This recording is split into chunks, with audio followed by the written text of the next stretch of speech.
मैं आप लोगों को सबसे पहले अपनी स्क्रीन शेयर कर देती हूँ एंड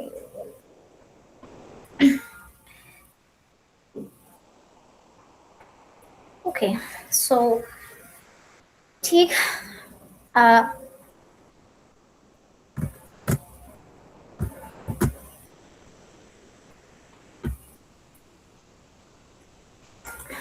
ठीक। अच्छा, आज का सेशन जो है ना वो हम किसी ऑर्डिनरी लेक्चर की तरह नहीं होगा। This is not a tech heavy boring talk, this is transformation session. ऐसा सेशन होगा जिसमें आप सिर्फ एआई को नहीं समझ पाएंगे, बल्कि आप उसको यूज़ करना और उसको अप्लाई करना अपनी डेली लाइफ में, चाहे आप स्टूडेंट हैं या कोई वर्किंग प्रोफेशनल हैं, आप उसको सीखेंगे। ठीक है, लेकिन उससे पहले I want to thank every of you. Thank you so much कि आप सब अपने बिजी शेड्यूल्स में से टाइम निकाल कर यहाँ आए हैं और एआई सीखेंगे बैठकर हम यहाँ पर। लेकिन उससे पहले आप लोग थोड़ी सी वेट अ मिनट, लेकिन उससे पहले हम कुछ नोट्स देख लेते हैं। आप लोग सबसे पहले एक चीज़, अगर आप इस ट्रेनिंग से मैक्सिमम बेनिफिट लेना चाहते हैं तो सबसे पहले आप लोगों ने नोट्स लेने हैं, चाहे आप अपने कंप्यूटर्स पे लें, पेजेस पे लें, और स्क्रीनशॉट लेने हैं आप लोगों ने, और वो स्क्रीनशॉट आप लोगों ने अपने लिंक्डइन प्रोफाइल्स पे शेयर करने हैं ताकि लोगों को भी पता लगे कि वुमेन फॉर्च्यून टेक का जो प्लेटफॉर्म है वो लोगों को ट्रेनिंग देता है। ठीक। और दूसरी बात ये कि आप लोगों ने पेशेंस रखना है, इस पूरी ट्रेनिंग के का जो प्रोसेस है उसके ऊपर ट्रस्ट रखना है, और चैट बॉक्स जो है उसको स्पैम बिल्कुल भी नहीं करना। ठीक। अब अगर आप स्टूडेंट हैं, बिजनेस ऑनर हैं, या स्टार्टअप फाउंडर हैं, वर्किंग प्रोफेशनल हैं या फ्रीलांसर हैं, इससे बिल्कुल भी फर्क नहीं पड़ता, क्योंकि आज का सेशन आप सबके लिए। AI belongs to everyone, right? It makes no difference कि आपको कोडिंग आती है या नहीं आती। हम अक्सर ये लोगों से सुनते हैं कि जी एआई जो है वो हमारी जॉब्स को कंज्यूम कर लेगा। नहीं, ऐसा बिल्कुल भी नहीं है। और हमारे पास दूसरी तरह के ऐसे लोग भी होते हैं जो ये सोचते हैं कि हाँ एआई है तो सही, लेकिन ये सिर्फ उन लोगों के लिए है जिनको कोडिंग करनी आती है या जिनका टेक से जो है वो बैकग्राउंड है। ऐसा नहीं है, एआई जो है वो सबके लिए। अच्छा, अब अगर हम अपनी सोसाइटी में देखें तो हमारे पास दो तरह के लोग होते हैं। वर्किंग प्रोफेशनल्स होते हैं और एंटरप्रेन्योर्स होते हैं। वर्किंग प्रोफेशनल्स वो हो गए जो कहीं पे भी जॉब कर रहे हैं, किसी भी सेक्टर में है, चाहे वो कॉर्पोरेट सेक्टर हो गया, डिज़ाइनिंग का सेक्टर हो गया, कोई भी सेक्टर। दूसरे हमारे पास वो लोग होते हैं जिनका कोई अपना बिजनेस होता है, फिर होता है। ठीक। सबसे पहले हम उन लोगों के लिए बात करेंगे जो वर्किंग प्रोफेशनल्स होते हैं, जो लोग कहीं पे जॉब कर रहे हैं। उन सब के लिए, उन सब से हम ये बात सुनते हैं कि जी एआई आ गया और हमारी जॉब्स चली जाएंगी, या अब जो है वो किसी भी चीज़ का स्कोप नहीं है, हमारी सारी जॉब्स खत्म हो जाएंगी। नहीं, ऐसा नहीं होता। अब अगर हम थोड़ा सा पास्ट में देखें तो अगर हम अपनी एग्जांपल लें, फॉर एग्जांपल हमारा कोई भी बिजनेस है छोटा सा, या हम कुछ भी करना चाह रहे हैं, उसके लिए हमें लोगो डिज़ाइन करवाना है, तो हम क्या करते हैं, हम सबसे पहले ग्राफिक डिज़ाइनर के पास जाते हैं। ठीक है। तो इसी तरह हमारे पास हर फील्ड में स्पेशलिस्ट होते हैं जिनको हम हायर करते हैं, और वो अपनी जॉब के लिए जो है वो हम उनको पे करते हैं। हमारे पास एचआरस हो गए, सोशल मीडिया मार्केटिंग एक्सपर्ट्स होते हैं। इस तरह आज से पहले या एआई से पहले हमारे पास ऐसे एक्सपर्ट्स होते थे। ठीक। जिनको हम हायर करते थे और फिर हम उनको पे कर देते थे। हर चीज़ के लिए हमारे पास जो था वो एक्सपर्ट होता था। लेकिन जब से एआई आई है, वो ग्राफिक डिज़ाइनिंग भी कर रही है, वो मार्केटिंग भी कर रही है, वो हर चीज़ कर रही है। तो क्या इस बात का ये मतलब है कि हमारा जो बाकी प्रोफेशंस हैं उनका स्कोप खत्म हो गया? क्या ऐसा है? नहीं, ऐसा नहीं है। लेकिन ये बात भी कही जाती है कि 2 से 3 साल में जो है हमारे जितने भी हमारे रोल्स हैं उनको एआई जो है वो ओवरटेक कर लेगी और वो डिसअपेयर हो जाएंगे। ठीक, ऐसी बात होती है ना। हम सुनते हैं अक्सर लोगों से कि जी नहीं, अब तो किसी भी चीज़ का फ्यूचर नहीं है, आगे हर चीज़ एआई नहीं करेंगे। क्यों? वो ऐसा क्यों कहते हैं? आप लोगों में से कभी किसी ने सोचा ऐसा कि वो ऐसा क्यों कहते हैं? और एक सर्वे है उसने तो ये भी कह दिया है कि 2030 तक 80% की जो जॉब्स हैं वो एआई एजेंट्स जो हैं वो ओवरटेक कर लेंगे। अब ये एआई एजेंट्स क्या होते हैं, तो हमारा यही टॉपिक है कि एआई एजेंट्स क्या होते हैं और ये किस तरह काम करते हैं। ठीक है, सबसे पहले हम एआई एजेंट्स की डेफिनेशन पे देखते हैं। एआई एजेंट्स बेसिकली हमारे पास एक प्रोग्राम होता है जो कि अपनी मर्जी से हम उसको कुछ डाटा पे जब फीड कर देते हैं, उसके बाद वो अपनी मर्जी से एक्शंस ले सकता है, प्रॉब्लम्स को सॉल्व कर सकता है। एग्जाम्पल लेते हैं, फॉर एग्जाम्पल कि आप जो है वो फूड पांडा से, फॉर एग्जाम्पल हमारे पास फूड पांडा पे भी एआई है, और आप फूड पांडा पे एक इंस्ट्रक्शन दे देते हैं कि मेरे लिए बिरयानी ऑर्डर करना, और फूड पांडा के बैकएंड पे एक एआई एजेंट काम कर रहा है जो आपके लिए बिरयानी को ऑर्डर करेगा। तो वो किस तरह काम करेगा, वो इस तरह काम करेगा कि वो आपने जो उसको लोकेशन दी है वो उसको चेक करेगा कि उस एरिया में कहाँ कहाँ बिरयानी मिलती है, उसकी क्या क्या रेटिंग्स हैं, कहाँ किस जगह की क्या रेटिंग्स हैं, और फिर उसके अकॉर्डिंगली वो खुद से जो है वो आपके लिए बिरयानी ऑर्डर कर देगा, आपकी पेमेंट कर देगा। एंड उस तरह एआई एजेंट्स होते हैं वो खुद से एआई एजेंट्स जो होते हैं वो खुद से जो है वो डिसीजंस ले सकते हैं, उनके पास डिसीजन मेकिंग की पावर होती है। ठीक है, और एआई एजेंट का जो सबसे बड़ा बेनिफिट है वो ये है कि वो 24/7 जो है वो काम कर सकते हैं। मतलब अगर एक इंसान है तो वो ज़्यादा से ज़्यादा 12 घंटे काम कर सकता है, इससे ज़्यादा वो काम नहीं कर सकता। लेकिन जो एआई एजेंट्स होते हैं वो 24 घंटे काम कर सकते हैं और सुपर ह्यूमन स्पीड पे कर सकते हैं। मतलब फॉर एग्जाम्पल अगर हमने कोई कैलकुलेशन करनी है तो हमें उसे करने में कम से कम अगर 5-10 मिनट लगते हैं, तो एआई जो है वो उसको 1 मिनट में कर लेगी, और वो ये सब काम जो है वो नो कॉस्ट पे करेगी, आपने उसको कोई पे नहीं करना। ठीक है, और यही चीज जो है वो हमारी, और इसी वजह से हम लोग ये सुनते हैं कि जी हमारी जो एआई है वो हमारी जॉब्स को ओवरटेक कर लेगी। ठीक है, लेकिन इसका ये मतलब नहीं है कि हमारे पास बिल्कुल ही जो हमारी इंडस्ट्री है वो खत्म हो जाएगी। नहीं, हमारे पास जो है वो न्यू जॉब्स होंगी, और वो जो न्यू जॉब्स होंगी वो एज एन एआई जनरलिस्ट के तौर पे होंगी, एआई जनरलिस्ट के तौर पे। अब एआई जनरलिस्ट जो होते हैं वो कौन होते हैं? एआई जनरलिस्ट वो लोग होते हैं जो एआई को इस्तेमाल कर सकते हैं। ठीक है, उनको ये पता होता है कि उन्हें कौन सा मॉडल किस टाइप पे यूज़ करना है, मार्केट में कौन कौन से मॉडल्स अवेलेबल हैं, एआई की क्या पावर्स हैं, क्या वीकनेसेस हैं, उनको किस तरह कहाँ पे जो है वो आपने यूज़ करना है। ठीक है, और बहुत सारे जो इंडस्ट्रीज़ हैं, बहुत सारी जो कंपनीज़ हैं वो एआई जर्नलिस्ट को भी जॉब्स भी दे रही हैं। ठीक है,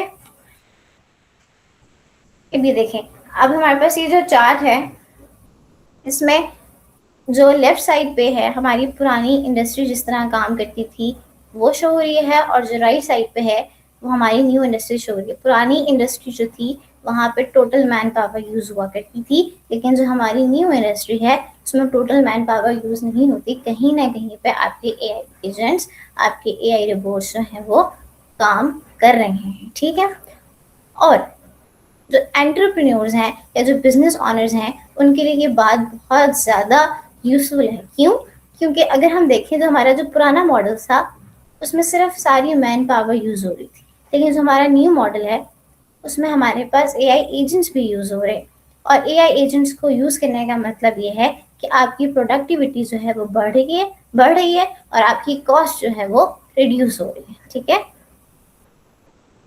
ये देखें, ये यूके के बिलबोर्ड्स हैं जो कह रहे हैं कि stop hiring humans, the era of AI. मतलब कि आप जो ह्यूमंस हैं उनको हायर करना बंद करें और एआई को यूज़ करें। ठीक है, ये 2 बिलबोर्ड्स हैं जो यूके में और अमेरिका में लगाए गए हैं। अच्छा, अब हम अपनी कोर फाउंडेशन को यूज़ करेंगे, एआई की बेस को देखते हैं। ठीक है, इससे पहले हमने सारा इंट्रोडक्शन देखा, एआई का क्या स्कोप है और किस तरह है ये। अच्छा, ये ओके, ये एक छोटा सा चार्ट है जो एआई को और उसके सबसेट्स को जो है वो शो करा। ठीक है, जो हमारे पास सबसे पहला सेट है वो हमारे पास है आर्टिफिशियल इंटेलिजेंस का। अगर मैं ये कहूँ कि आर्टिफिशियल इंटेलिजेंस मसनूई ज़हानत को कहते हैं, तो ये बात शायद थोड़ी सी लो लेवल की चली जाती है, क्योंकि हम सबको ये बात पता है, हम काफ़ी अरसे से सुन रहे हैं।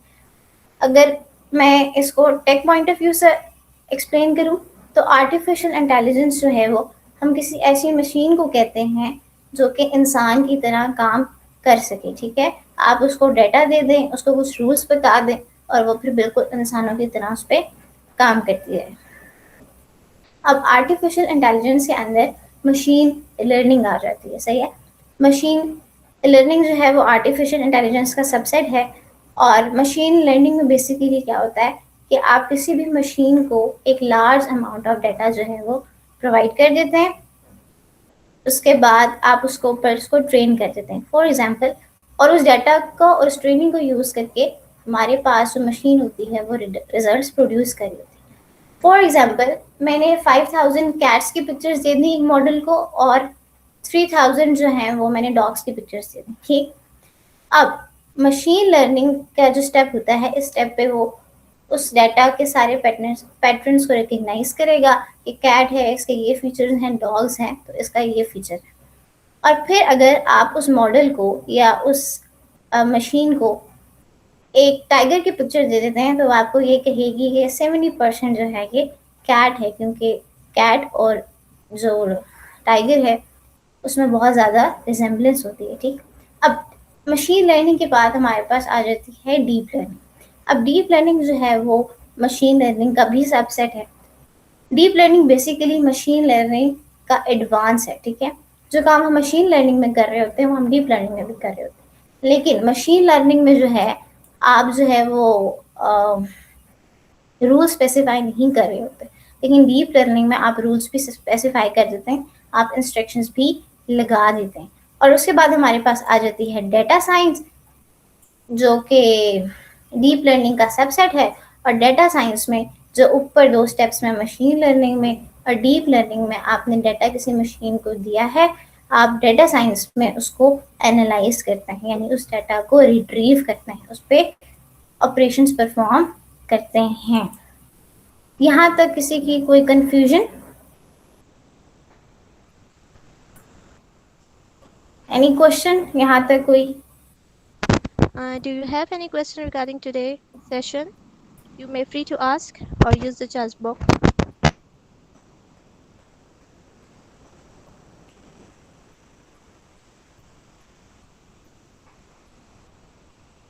जी मारिया, आप अपने आप को अनम्यूट कर लें और फिर आप क्वेश्चन पूछ लें।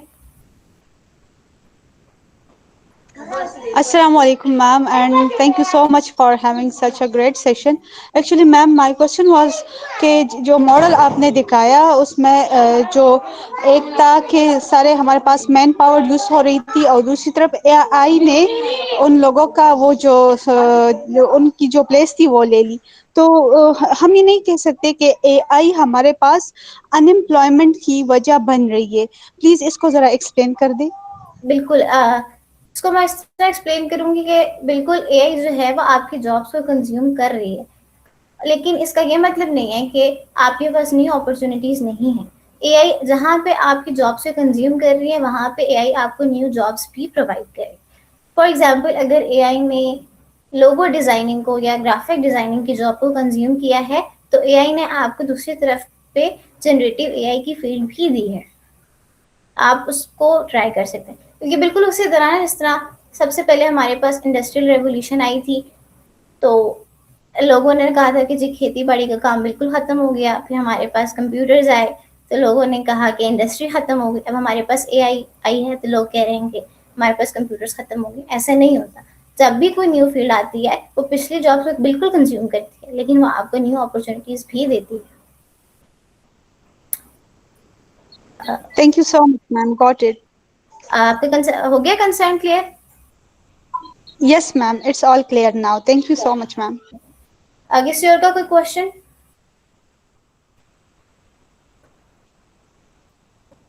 मैम, मेरा क्वेश्चन ये है कि आपका जो सेशन था ये बहुत शॉर्ट नहीं था आज? सेशन अभी खत्म नहीं हुआ, आगे भी है। ठीक है, फिर आप at the end of the session आप क्वेश्चन ले ले, नो इशू। ओके, मैं चाह रही थी कि यहाँ तक अगर किसी का कोई कंसर्न है तो वो क्लियर हो। Okay ma'am, no issue. अगर किसी का क्वेश्चन है तो वो चैट बॉक्स में भी कर सकता है। ओके, अच्छा जी। मैम आप कंटिन्यू करें further, I think no one have any अच्छा, क्वेश्चन। अब जो हम नेक्स्ट चीज देखेंगे वो है ट्रांसफार्मर पाइपलाइन। बेसिकली अगर आप कहें तो ट्रांसफार्मर पाइपलाइन जो है वो बिल्कुल एक रोड है जिसके ऊपर कोई भी मशीन जिसको आप इनपुट दे रहे हैं या कोई भी कमांड दे रहे हैं वो उस रोड को यूज करके, उस स्टेप्स को फॉलो करके आपको जो है वो रिस्पॉन्स जो है वो जनरेट करके देती है। अब इस ट्रांसफार्मर पाइपलाइन के 5 to 4 स्टेप्स होते हैं। पहला स्टेप जो होता है वो आपके पास होता है टोकनाइजेशन, ठीक है। उसको देखने के लिए हम इस वेबसाइट को देखते हैं। आपको अपनी स्क्रीन शेयर करूं, दैट इज ओके, ये वो वेबसाइट है। अगर हम टोकनाइजेशन के कंसेप्ट को देखने के लिए जो है वो हम इसको देखें, फॉर एग्जांपल अगर मैं इसके ऊपर लिखती हूँ the cat is sitting on the mat, ठीक है। अब अगर आप नीचे देखें तो नीचे आपको ये बॉक्सेस बने हुए आ रहे हैं, टोकन, वर्ड्स, कैरेक्टर्स और टोटल कैरेक्टर्स, ठीक है। इसमें जो हमने वर्ड्स लिखे हैं और जो कैरेक्टर्स लिखे हैं उसको जो है वो काउंट कर रहा है, ठीक है। और अब अगर हम यहाँ पे नीचे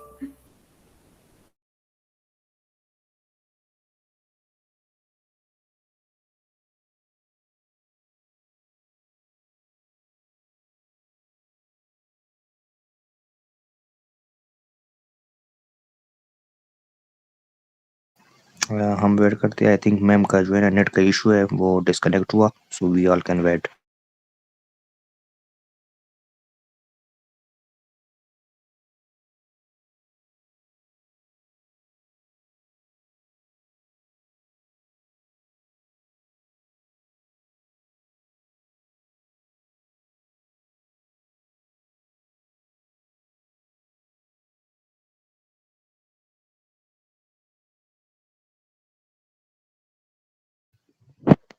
ma'am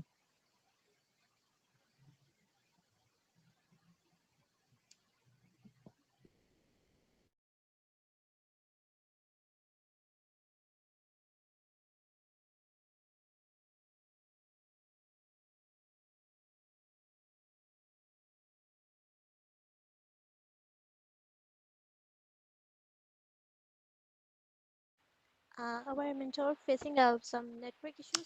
we all can wait 2 to 3 minutes। Ma'am join करती है कि नहीं, आई हैव मैसेज और तो then we can start again.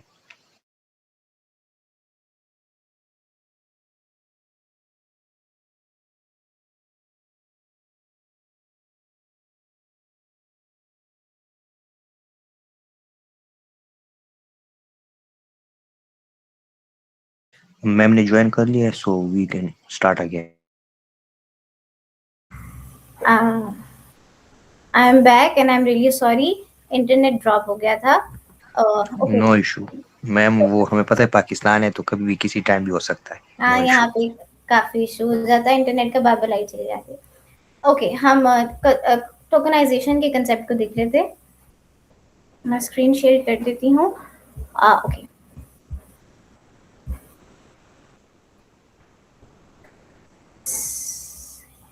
अच्छा, अब यहाँ पे मैंने एक छोटा सा सेंटेंस लिखा है, the cat is sitting on the mat, ठीक। अगर हम देखें तो सबसे पहला बॉक्स जो नीचे वो बना हुआ है वो टोकन्स का बना हुआ है, जिस पर लिखा हुआ है 7 वर्ड्स लिखे हुए हैं, 7 कैरेक्टर्स लिखे हुए हैं 23 और टोटल कैरेक्टर्स लिखे हुए हैं 30। अब टोकन जो उसको टोकन कैलकुलेटर ने कैलकुलेट किया है वो 7 टोकन्स टोटल कैलकुलेट किए, ठीक है। अब जो हमारे पास मॉडल्स होते हैं जैसे चैट जीपीटी हो गया, जेमिनाई हो गया, वो इन टोकन्स को कैलकुलेट करके आपको इनपुट और आउटपुट देती है, ठीक है। अब अगर हम थोड़ा सा नीचे करके देखें तो यहाँ पे लिखा हुआ है सबसे पहले मॉडल की हेडिंग के नीचे हमारे पास मॉडल्स लिखे हुए हैं, फिर उसके प्रोवाइडर्स लिखे हुए हैं, कॉन्टेक्स्ट लिखा हुआ है, इनपुट टोकन की प्राइसेस लिखी हुई हैं, और फिर आगे इनपुट कैश टोकन्स की प्राइसेस लिखी हुई हैं, और फिर आउटपुट टोकन की प्राइसेस लिखी हुई हैं। ठीक है, जब हम डेवलपमेंट में, अभी तो हम लोग बेसिकली, आप सबको पता है कि फ्री वर्जन यूज कर रहे होते हैं, लेकिन जब हम एपीआईज को, एप्लीकेशन प्रोग्रामर इंटरफेस को यूज करके डेवलपमेंट करते हैं और हम इन मॉडल्स को उसमें इंटीग्रेट करते हैं, तो आपने जो उनको इनपुट दिया होता है उसके वो टोकन्स को कैलकुलेट करती है और आउटपुट टोकन्स को कैलकुलेट करती है, और उसके अकॉर्डिंग जो है वो आपकी प्राइसिंग होती है। ठीक है, तो जो सबसे पहला प्रोसेस होता है, जब आप किसी भी मॉडल को इनपुट देते हैं तो वो उसकी टोकनाइजेशन करती है, यानी उसको स्मॉल स्मॉल चंक्स में जो है वो ब्रेक डाउन करती है। सही है, और फिर जो नेक्स्ट स्टेप होता है वो हमारे पास होता है एम्बेडिंग का।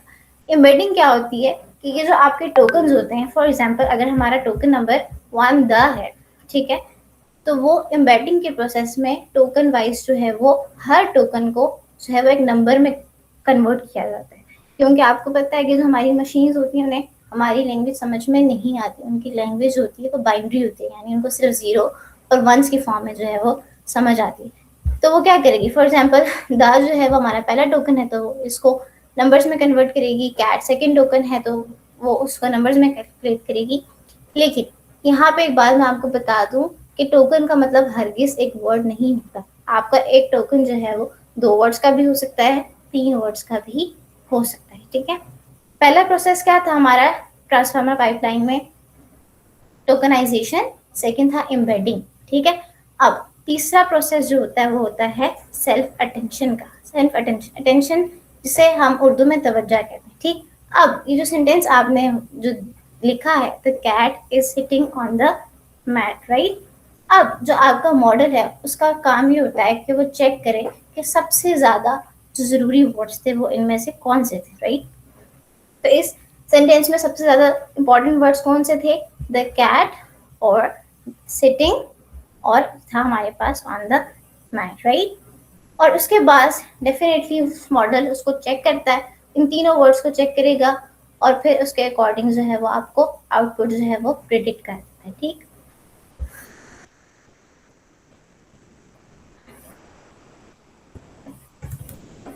अच्छा, अब यहाँ पे मैं आप लोगों को एक और वेबसाइट दिखाती हूँ जहाँ पे शायद आपको थोड़ा सा एम्बेडिंग का जो है वो आइडिया हो जाए।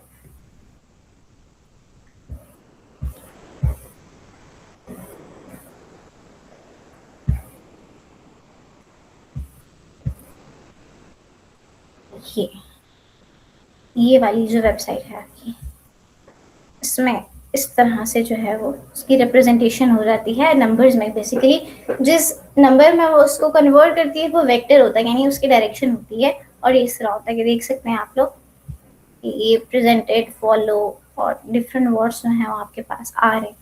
और ये जो वेक्टर होता है ना, वेक्टर डाटा पेज जिसको आप कहते हैं, इसमें जो डाटा होता है वो 3 एक्सिस में स्टोर होता है, एक्स एक्सिस, वाई एक्सिस और जेड एक्सिस। ये आपको लाइंस नजर भी आ रही होंगी, ब्लू लाइन है और ये रेड लाइन है और ये इस तरह है, यहाँ पे थर्ड लाइन है। ठीक है, आपका कोई भी मॉडल हो, चाहे चैट जीपीटी हो, जेमिनी हो, परप्लेक्सिटी हो, कोई भी मॉडल हो ना, वो इन्हीं स्टेप्स को फॉलो करता है। सबसे पहले वो टोकनाइजेशन करेगा, फिर एम्बेडिंग करेगा, फिर सेल्फ अटेंशन देगा उसको, और फिर जो है वो आपका रिस्पॉन्स जो है वो प्रिडिक्ट करते हैं।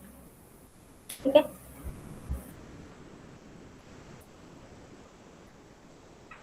अच्छा, अब जो हमारा नेक्स्ट टॉपिक लेके हम चलेंगे वो है प्रॉम्प्ट इंजीनियरिंग। सही है, और मैं आपको सबसे पहले प्रॉम्प्ट की डेफिनेशन क्लियर कर देती हूँ।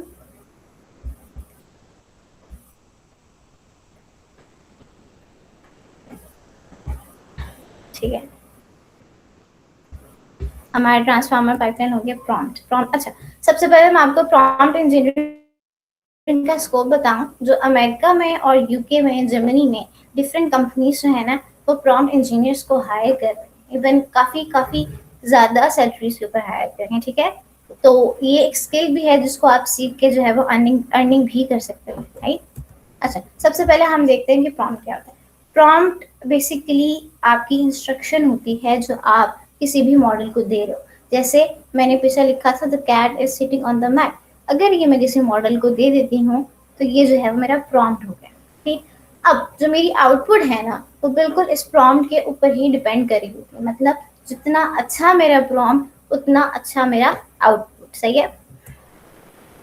अच्छा, अब इस प्रॉम्प्ट को देने के लिए ना हमारे पास डिफरेंट टेक्निक्स होती हैं और हमारे पास प्रॉम्प्ट्स भी जो है ना वो डिफरेंट डिफरेंट टाइप्स के होते हैं। ठीक है, प्रॉम्प्ट टाइप जो होती है ना वो फॉर्मेट होता है प्रॉम्प्ट का, और प्रॉम्प्ट टेक्निक होती है स्ट्रेटजी जिसके थ्रू जो है वो आप प्रॉम्प्ट लिख रहे हैं।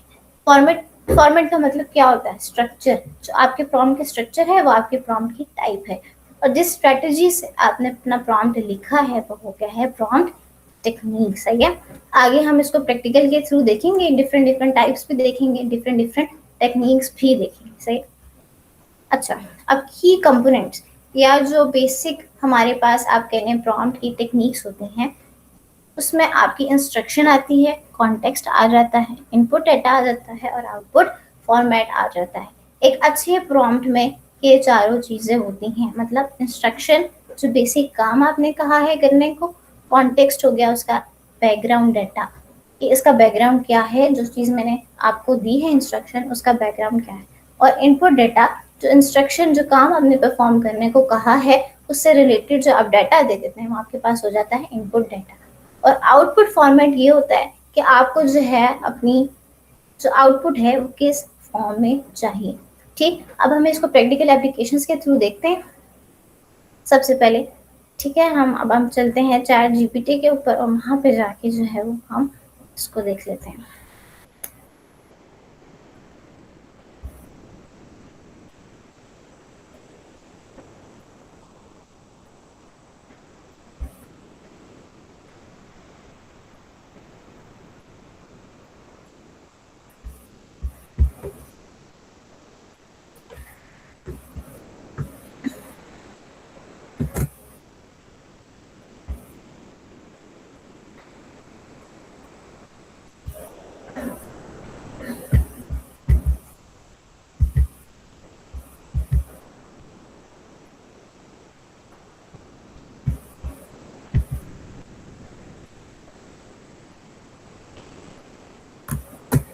अच्छा, अगर मैं यहाँ पे सबसे पहले एक इसको चैट जीपीटी का, अच्छा आपने यहाँ पे ना सबसे ज्यादा जो चीज नोट करनी है ना वो प्रॉम्प्ट की जो आउटपुट्स आती है ना, डिफरेंट डिफरेंट प्रॉम्प्ट्स जो हम देंगे उनकी आउटपुट्स को जो है वो आपने नोट करना है कि जब आप प्रॉम्प्ट के स्ट्रक्चर में डिफरेंस लेके आते हैं, प्रॉम्प्ट की टेक्निक में डिफरेंस लेके आते हैं, तो जो आउटपुट आपके पास आ रही होती है उसमें क्या डिफरेंस आता है। ठीक है, सबसे पहले अगर मैं इसको प्रॉम्प्ट देती हूँ right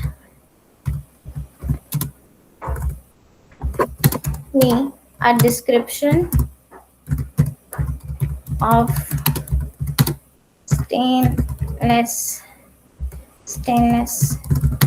steel bottle, stainless steel bottle।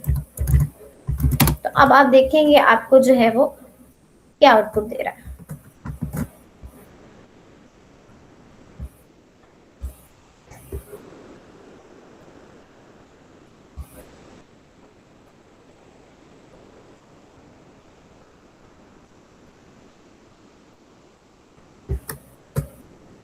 अच्छा, the stainless steel bottle is design for everybody convenience and long lasting.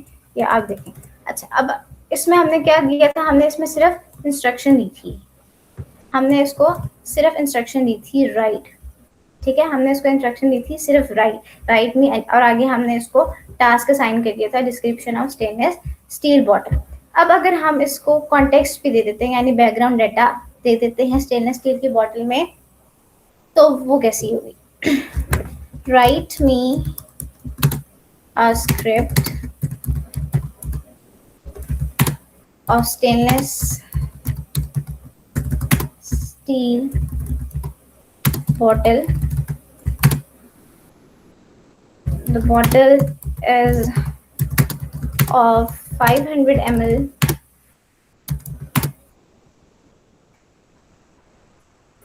Product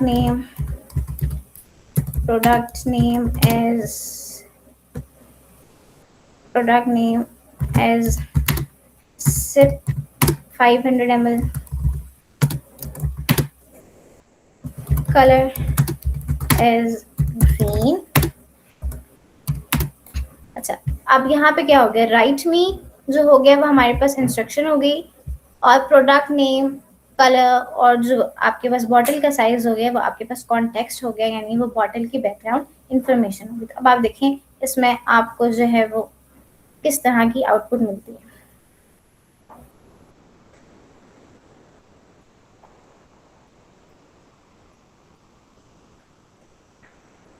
आपको नजर आ रहा है डिफरेंस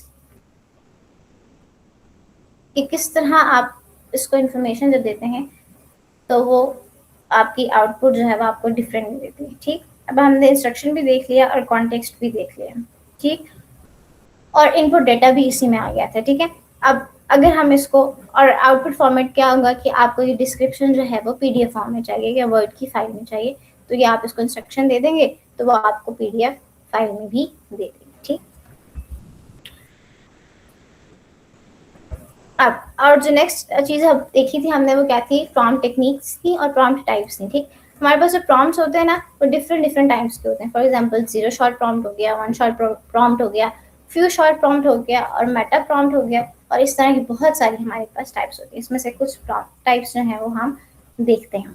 अच्छा, सबसे पहले टाइप जो है ना वो हमारे पास है वो 0 शॉर्ट प्रॉम्प्ट। ठीक है, 0 शॉर्ट प्रॉम्प्ट क्या होता है, ऐसा प्रॉम्प्ट जिसमें आप कोई एग्जाम्पल दे देते हैं। फॉर एग्जाम्पल अगर आपने कोई टेक्स्ट समराइज करने के लिए दिया है तो आप और उसके नीचे आप एग्जाम्पल भी दे देते हैं कि जी मुझे जो आउटपुट चाहिए वो इस तरह की है, मतलब मैंने इस तरह का जो है वो टास्क परफॉर्म करवाना है।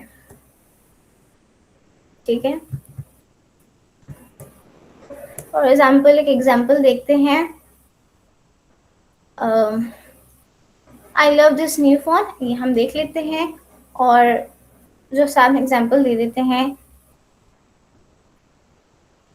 Classify the statement of the given, और नीचे मेरे पास ना प्रॉम्प्ट्स मैंने लिख के रखे थे, हम उसको वहां से कॉपी पेस्ट कर लेते हैं ताकि हमारे पास जो है वो ज़्यादा टाइम वेस्ट ना हो। मिनट,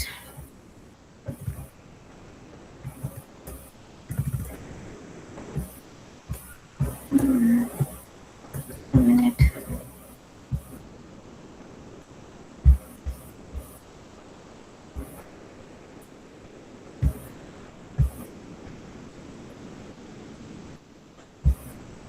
एक मिनट के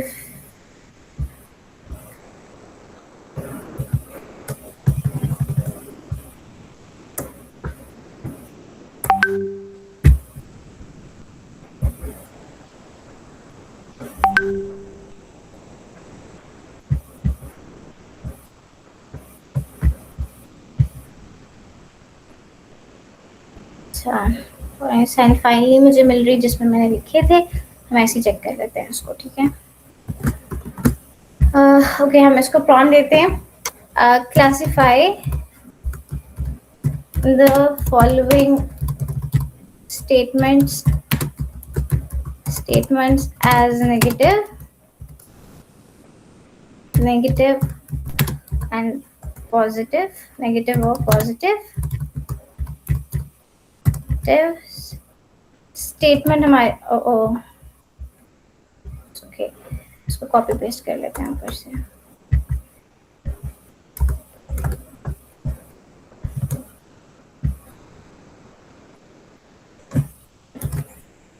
स्टेटमेंट हमारे पास हो गई, I love my new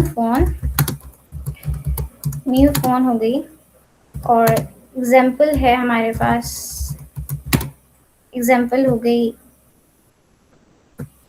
statement थी और एग्जाम्पल में हमारे पास हो गया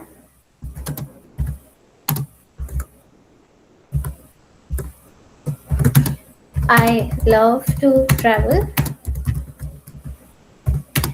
और इसकी जो आउटपुट आई थी वो हमारे पास क्या थी, पॉजिटिव। ठीक है, ये हमारे पास 1 शॉट हो गया। इसमें हमने एक एग्जांपल दी थी तो वो क्या, कौन सा प्रॉम्प्ट है, 1 शॉट प्रॉम्प्ट। ठीक है, अब हम इसको देखते हैं। एग्जैक्टली देखो, बिल्कुल हमने उसको ये नहीं कहा था कि हमें इस तरह हमें ये आउटपुट चाहिए, लेकिन हमने नीचे एग्जांपल दे दी तो उसने हमें बिल्कुल उसी तरह से आउटपुट दी जिस तरह हमारी एग्जाम्पल में आउटपुट थी। अगर हम इसको चेक करें कि कौन सा प्रॉम्प्ट है तो वो भी हमें बता देगी। इसको यहाँ से कॉपी पेस्ट कर लेते हैं।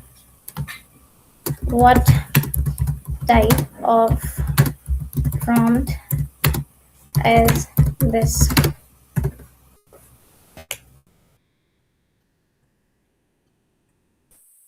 Oh, few short prompt क्यों आ रहा है ये?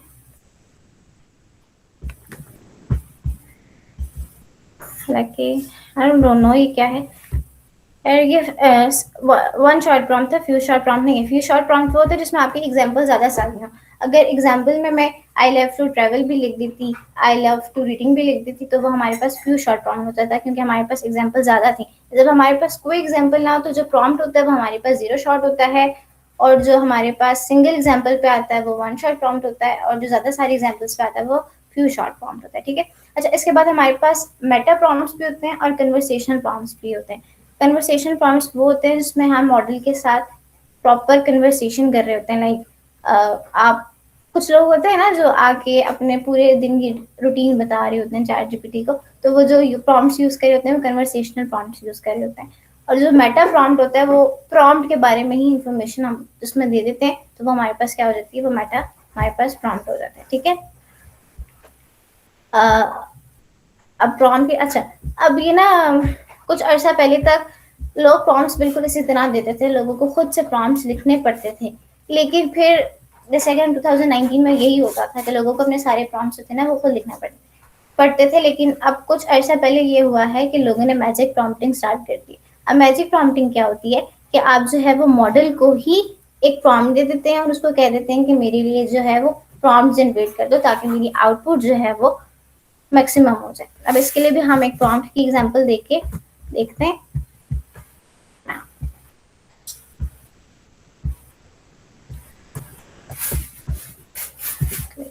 Me think of a prompt. अच्छा, अब प्रॉम्प्ट्स में ना एक चीज ये भी होती है कि आप अगर प्रॉम्प्ट में ये लिखते हैं कि तुम ये हो, फॉर एग्जांपल अगर आपने लोगो डिजाइनिंग करवानी है तो आप उसमें ये लिख दें कि आप ग्राफिक डिजाइनर हो, तो उससे भी आपके प्रॉम्प्ट में ना बहुत ज्यादा फर्क पड़ जाता है। ठीक है।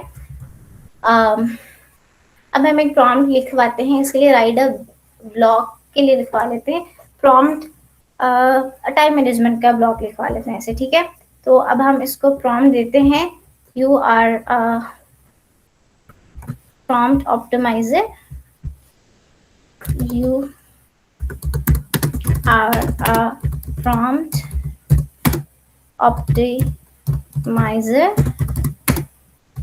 create me a prompt on the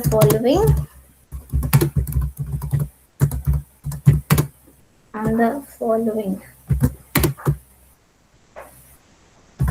log on time management.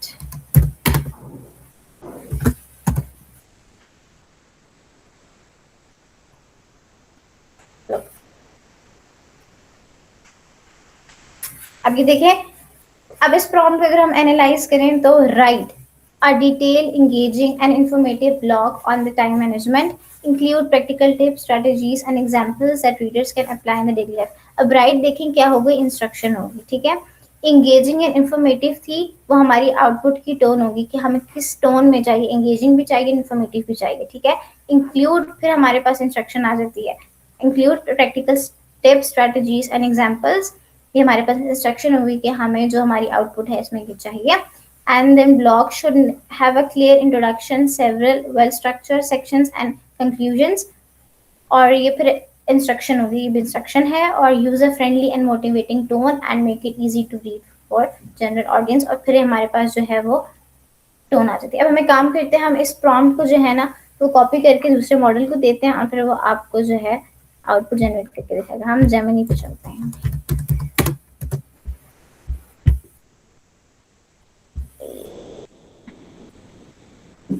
ये जेमिनी पे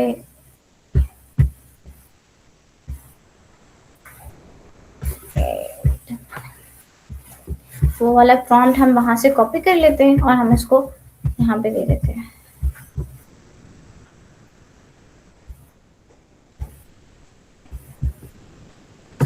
कंट्रोल ई। अच्छा, ये नीचे से हम रेस कर देते हैं क्योंकि ये हमें नहीं चाहिए।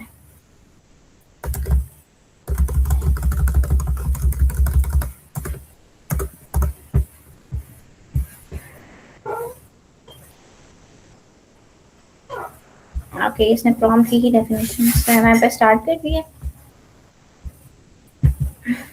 ये हमारे पास जो है वो एग्जैक्टली उसी तरह का, बिल्कुल उस प्रॉम्प्ट को फॉलो करते हुए जो हमारे पास है आउटपुट आ गई है।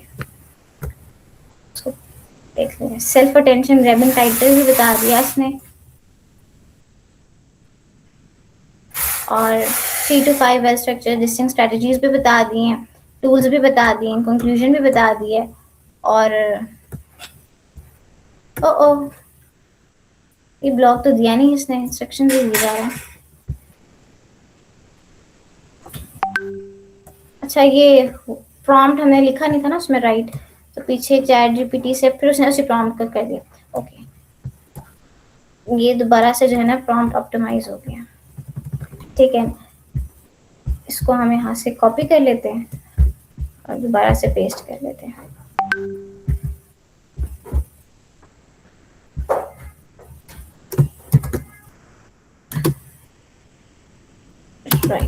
राइट लिख देते हैं हम इसके आगे। अब ये देखें वापस रिजल्ट आ गया, लॉग आ गया।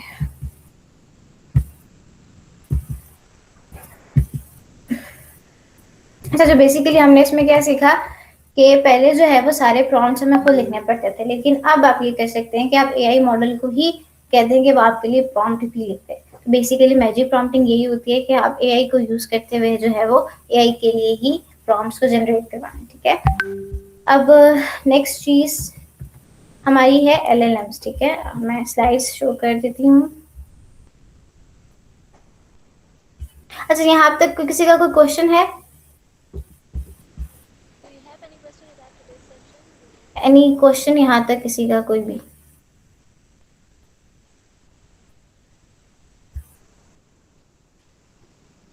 तो चल हम आगे चलते हैं फिर।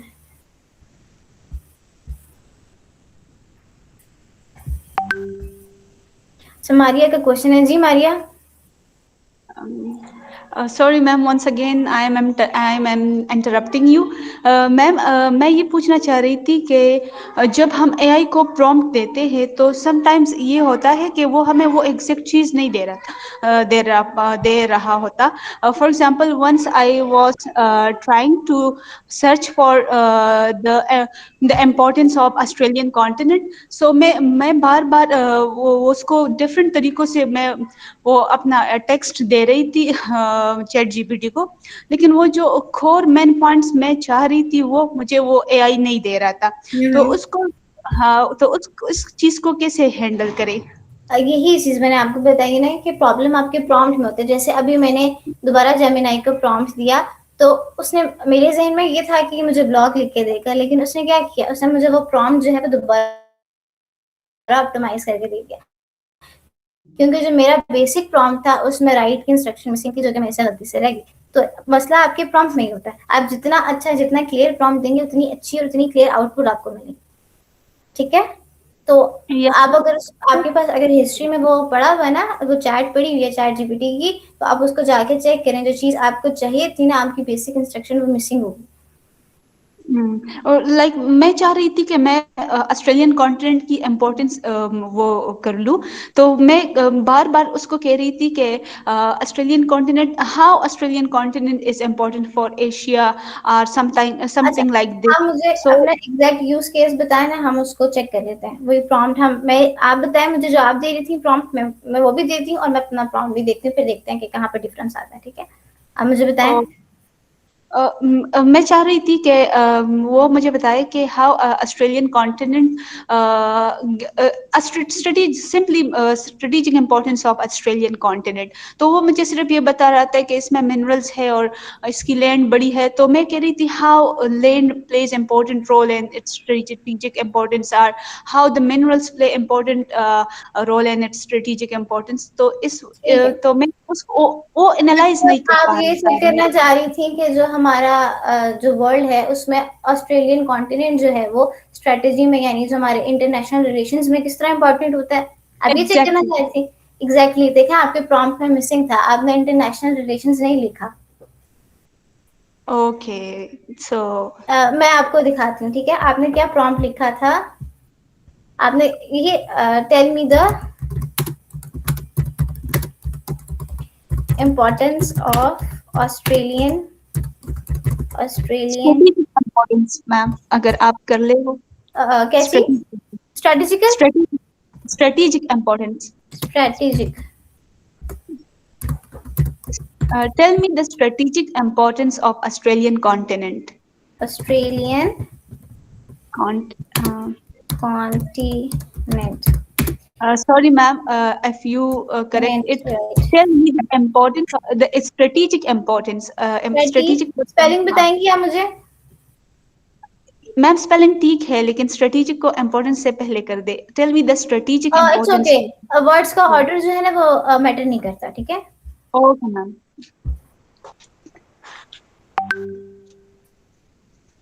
इट्स डजंट मैटर, अगर आप इम्पोर्टेंट पहले लिख लें या बाद में लिख लें, वो हाँ, आपको उसी तरह का कंटेंट देगा। हाँ, ये देखें बिल्कुल इसी तरह का आपका रिजल्ट आ रहा होगा।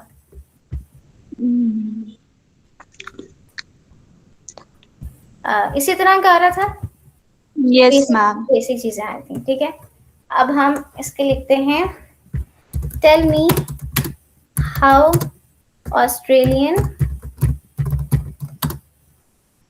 Continent is important in international relations, right?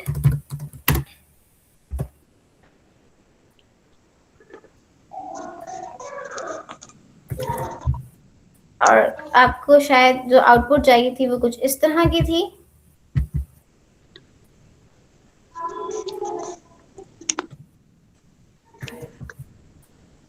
Places at the junctions, right? Strategic importance, international relations में जो इसकी इम्पोर्टेंस है वो आ गई है। ये चीज सही थी मारिया आपको? Yes ma'am. एग्जैक्टली आपने स्ट्रेटेजिक था तो आपने आईआर इंटरनेशनल रिलेशंस में जहाँ पे आपको एग्जैक्ट जो आपकी जो कहते हैं मैम मेरा पॉइंट ये है कि एआई जस्ट वो सुपरफिशियल वो इंफॉर्मेशन प्रोवाइड करता है, वो सॉरी काइंड ऑफ आपकी आवाज एनालिसिस नहीं सॉरी करता। आपकी आवाज जो है ना वो क्लियर नहीं आ रही।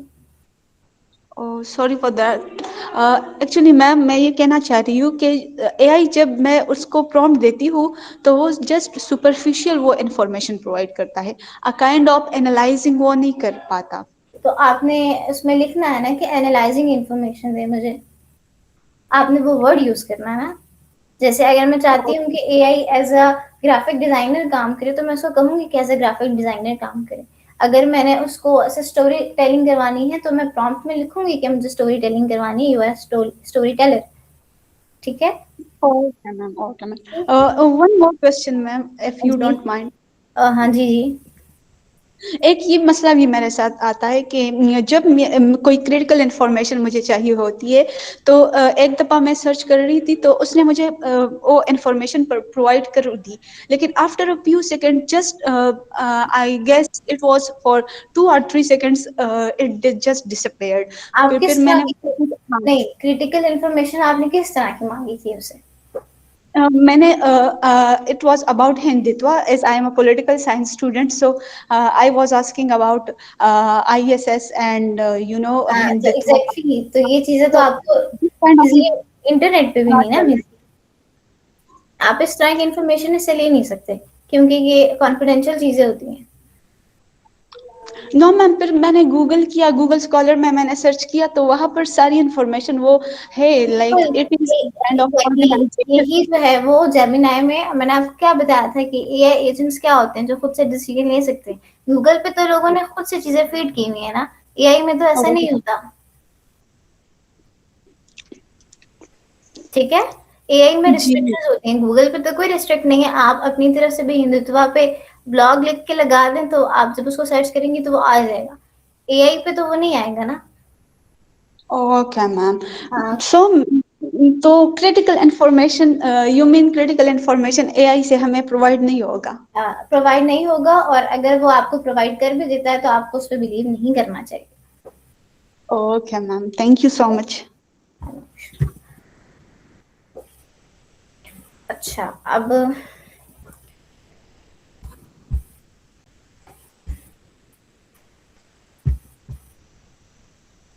अच्छा अब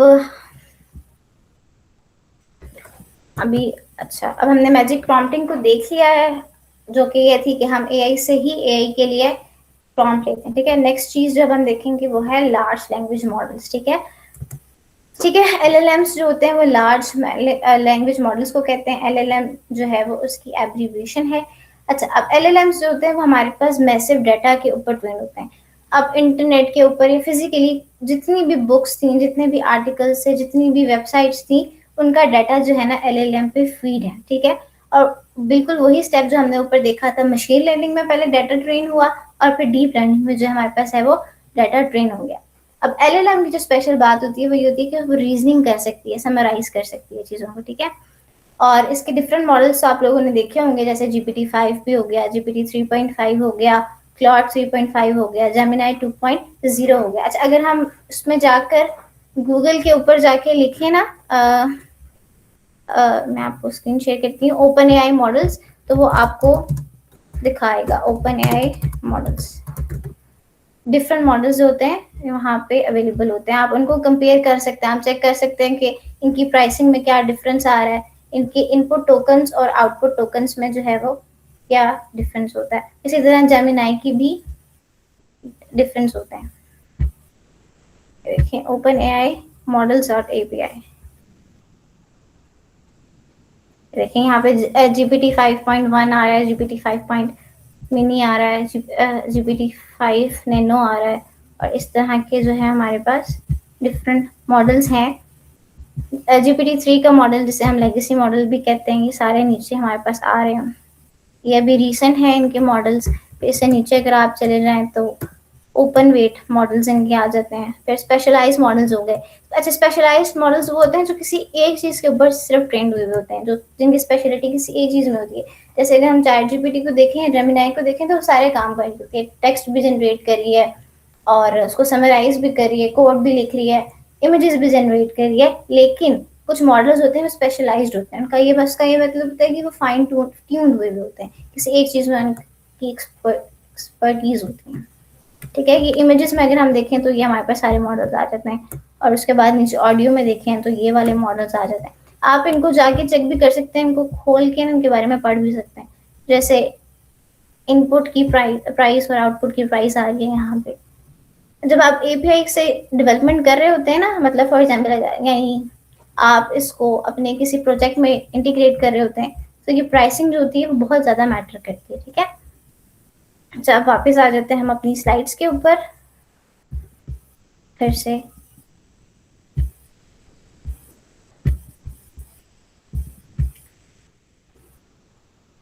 अच्छा अच्छा, अब ओके, जो बहुत इंपॉर्टेंट क्वेश्चन होता है ना, सबसे ज्यादा जो इम्पोर्टेंट चीज है एलएलएम्स में, वो उसकी डाटा स्टोरेज होती है। जैसे मैंने पहले भी बताया था कि एम्बेडिंग होती है।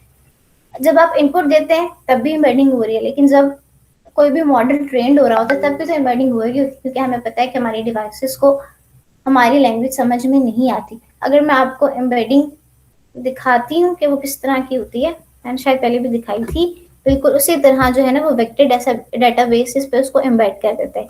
ये इस तरह अगर हम इसको देखें तो ये इस तरह हमारा डाटा स्टोर होता है,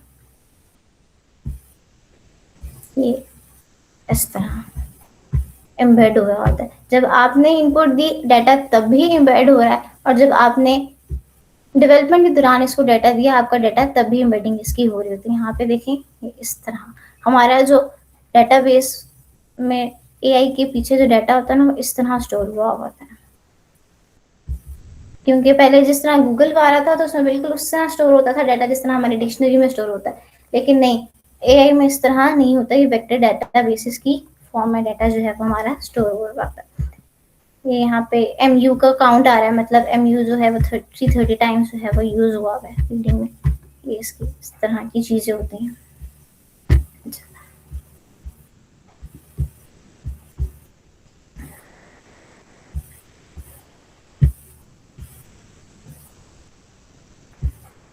अच्छा, हमारे पास जिस तरह LLMs होते हैं ना, लार्ज लैंग्वेज मॉडल्स, हमारे पास शॉर्ट लैंग्वेज मॉडल्स भी होते हैं। लार्ज लैंग्वेज मॉडल्स जो है वो हमारे पास बहुत ज़्यादा वास्ट डाटा पर स्टोर हुए होते हैं, लेकिन जो हमारे पास शॉर्ट लैंग्वेज मॉडल्स होते हैं ना, वो बहुत ज़्यादा छोटे से डाटा पर स्टोर हुए होते हैं।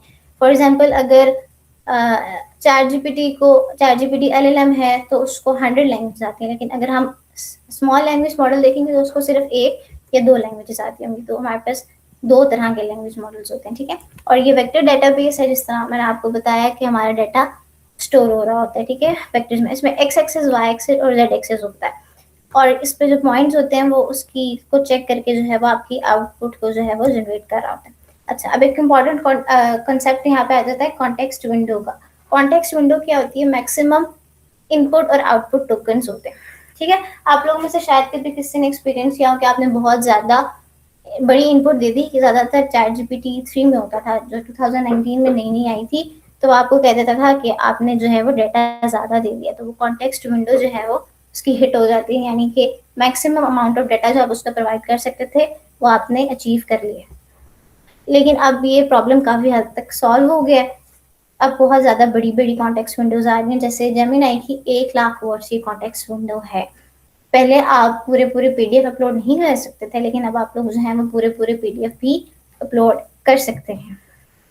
अच्छा, अब अगर हम कैपेबिलिटीज़ पे आ जाएं, तो नेचुरल लैंग्वेजेस को समझ सकती है, इंग्लिश हो, उर्दू हो, पंजाबी हो, सिंधी हो, आप कोई भी लैंग्वेज दे दें ना लार्ज लैंग्वेज मॉडल्स को, तो वो उसको समझ जाती है, क्योंकि वो उसके ऊपर ट्रेंड हुई भी होती है। उसके बाद कोडिंग, आपको पता है कोडिंग के लिए भी ये यूज हो रही है। कंटेंट क्रिएशन, आप तो खैर यूट्यूब पे सारा कंटेंट ही जो है ना वो AI जनरेटेड आ रहा होता है, ह्यूमन बेस्ड कंटेंट तो आता ही नहीं है। उसके बाद डेटा एनालिसिस को समराइज भी कर सकती है। हम जैसे फॉर एग्जांपल, अगर मैं अपनी एग्जांपल दूं, तो हमने कभी पेपर की तैयारी करनी है, तो हम क्या करते हैं, पूरा PDF उसको उठा के मॉडल को दे देते हैं, और हम नीचे एक वर्ड लिख देते हैं, समराइज या मेक अ समरी, ठीक है। तो ये बहुत ज़्यादा इंपॉर्टेंट यूज़ है कि आप बहुत बड़ा बड़ा डाटा जो है बहुत थोड़े से कम टाइम में उसको पढ़ सकते हैं, उससे बेनिफिट ले सकते हैं। इसके बाद आप इमेजेस भी जनरेट करवाते हैं, ऑडियो भी जनरेट करवाते हैं। चैट जीपीटी तो खैर ऑडियो को जनरेट नहीं करती, लेकिन और मॉडल्स हैं जो ऑडियो को भी जनरेट कर रही होती है। अच्छा, एक सबसे बड़ी कैपेबिलिटी जो LLM की होती है ना, वो ये होती है कि जो आप उसको रिस्पॉन्सेज दे रहे होते हैं ना, वो उससे सीख रही होती है।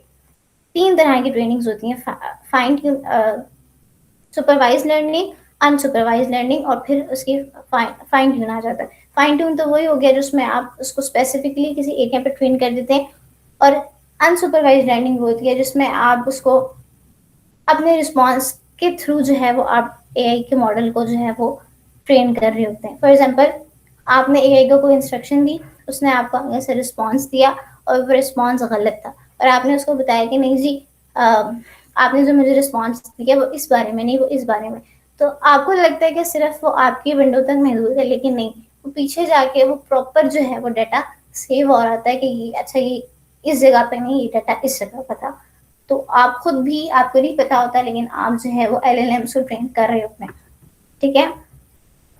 उसके बाद मैंने ये आपको बता दिया कि डिफरेंट डिफरेंट मॉडल्स जो थे वो हमारे पास अवेलेबल हैं, और ये आप देखें डिफरेंट। अच्छा, ओपन AI इसमें सबसे जो आगे कंपनी है वही वो है। उसके बाद गूगल आ जाता है हमारे पास, मेटा आ जाता है, एंथ्रोपिक आ जाता है, मिस्ट्रल आ जाता है, और अदर कंपनीज भी हैं जैसे डीपसीक वगैरह, ठीक है। और जो हमारा नेक्स्ट टॉपिक है वो ओपन AI है। अच्छा, कुछ लोग जो है ना वो बहुत ज़्यादा कंफ्यूज कर देते हैं ओपन AI और चैट जीपीटी को आपस में। चैट जीपीटी जो है वो ओपन AI का प्रोडक्ट है। फॉर एग्जाम्पल, अगर आप कोई परफ्यूम लेते हैं और आप कहते हैं जी ये बोनेंजा सतरंगी है, तो नो, वो बोनेंजा सतरंगी नहीं होता, वो परफ्यूम है, उनका एक प्रोडक्ट है बोनेंजा सतरंगी का। बिल्कुल इसी तरह ओपन AI और चैट जीपीटी अलग चीजें हैं। चैट जीपीटी ओपन AI का प्रोडक्ट है, ओपन AI इटसेल्फ नहीं है। ओपन AI जो है बहुत बड़ी ऑर्गेनाइजेशन है, उसके बहुत सारे प्रोडक्ट्स हैं, ठीक है। सिर्फ चैट जीपीटी नहीं है, डाली है और मिड जर्नी है, इस तरह के बहुत सारे उनके जो है वो ओपन AI जिम हो गया, इस तरह के बहुत सारे जो है ना उनके प्रोडक्ट्स हैं।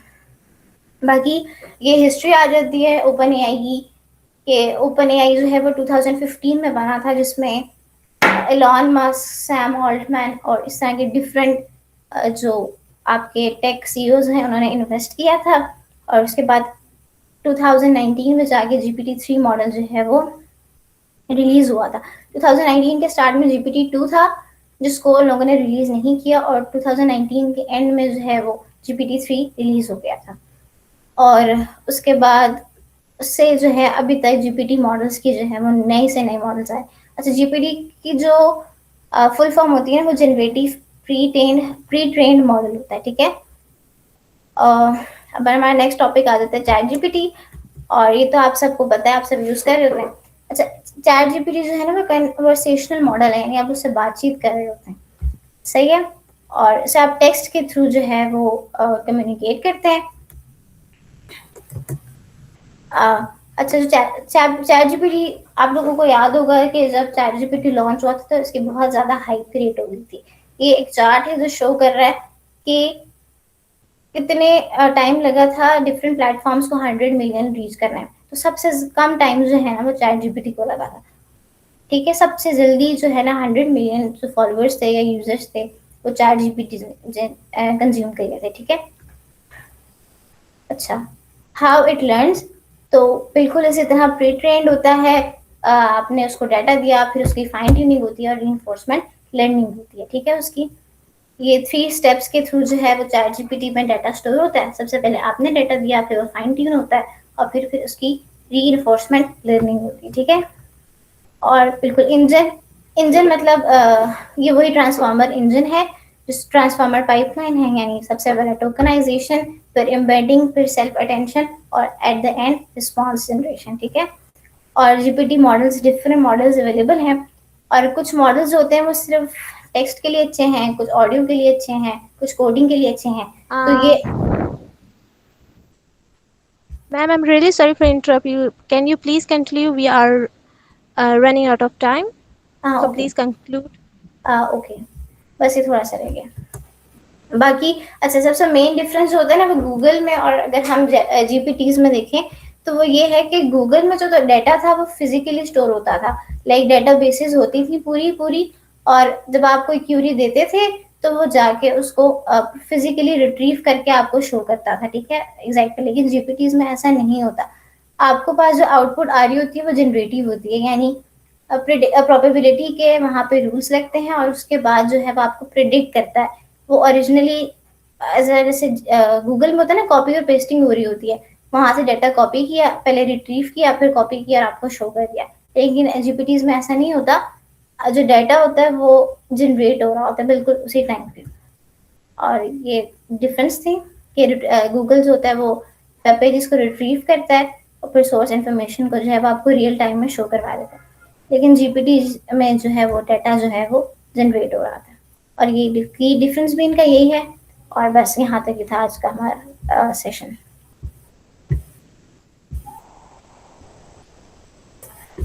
बस इतना ही था।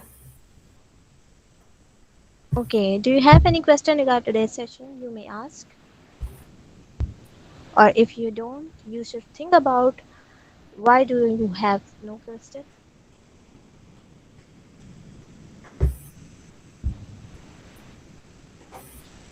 Because our mentor delivers such a insightful, thoughtful, and providing Alishba, working session. Alishba Faisal का क्वेश्चन है। Yes, Alishba, unmute yourself or use the chat box, please.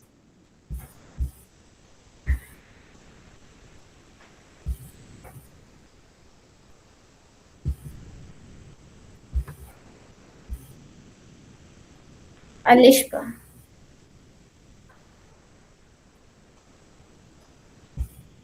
Alishba ये पूछ रही हैं कि एक्स एक्सिस, वाई एक्सिस और जेड एक्सिस में वेक्टर डाटा बेसिस पे किस तरह का डाटा शो होता है। तो इससे फर्क नहीं पड़ता है अलिशबा, डाटा वो डिफरेंट एक्सिस पे रिप्रेजेंट हो रहा होता है, लेकिन कुछ स्पेसिफिक टाइप का डाटा नहीं होता जो एक्स एक्सिस पे हो, वाई एक्सिस पे हो, जेड एक्सिस पे। सारे टाइप्स का डाटा सारी एक्सिस पे होता है,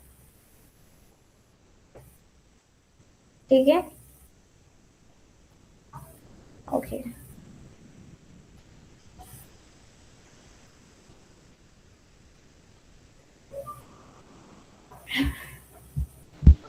Ma'am Fatma, do you want to add more? No, बस इतना ही था.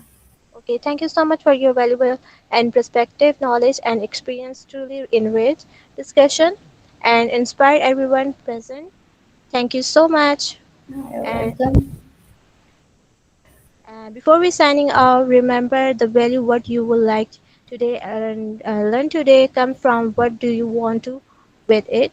Until stay safe, stay curious, and looking forward to reconnected soon. Goodbye, everybody. Have a wonderful rest of the day. Have a lovely weekend. Allah Hafiz. अल्लाह हाफ़िज़. You may leave now.